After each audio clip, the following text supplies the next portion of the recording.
Welcome back to our discussion on kinematics. We talked about the Earth's vorticity, we talked about relative vorticity, and specifically we're looking at curvature. In this video, we are going to talk about shear vorticity. So we're into vorticity, talked about relative, and we said relative vorticity is the spin induced by the wind itself. Remember, the symbol that we're using now is zeta for relative vorticity. We went through curvature, and now we're talking shear. And by definition, shear is the change in the wind speed over a given distance. So here we are, we're looking at a weather map. We have a flow field where the wind is stronger to the, you can think of it to the south, and weaker to the north. We draw our S and N coordinates. S is in the direction of the wind, that's the streamline, and N is 9 degrees and to the left. That's the normal. So from the one end to the other, this flow field, we can calculate the change in the wind. That's our delta V.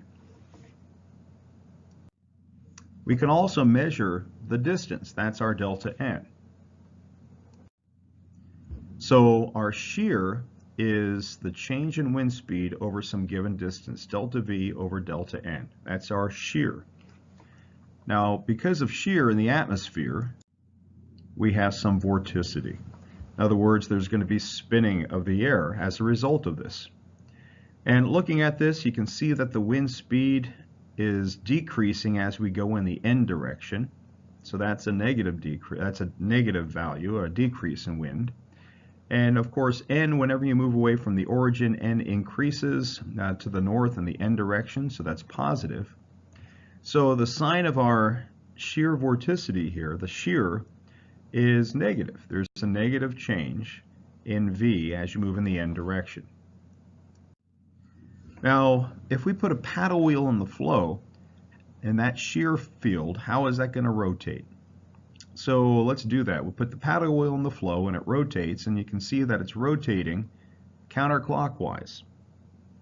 Now, if we had counterclockwise rotation with curvature, going around curvature, we said that, let's see, if we draw our S and N coordinates, S is in the direction of the wind and N points 90 degrees, the N is pointing to the center.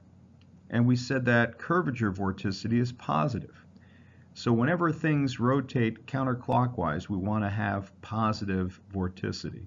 So to do that, we have to change the sign of our shear vorticity. In other words, we have to put a negative sign outside or in front of it, and that'll make it the same as our curvature. So that's what we do. We add a negative sign to make it consistent with the curvature vorticity. So now, we've got two terms for relative vorticity, curvature and shear. Mathematically, we've shown this. Curvature is directly proportional to the velocity and inversely proportional to the radius of curvature. And shear is simply the change in wind in the N direction, and we have to put a minus sign out in front. So if we combine these two terms, we get what we call our relative vorticity. This is the equation for relative vorticity in natural coordinates. And remember, we use the symbol zeta to represent relative vorticity. So on the left side, we have deltas. If you are more mathematically inclined and like calculus, we can put derivatives in front of the V and the N.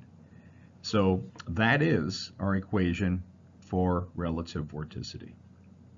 In our next video, we are going to look at relative vorticity in Cartesian coordinates.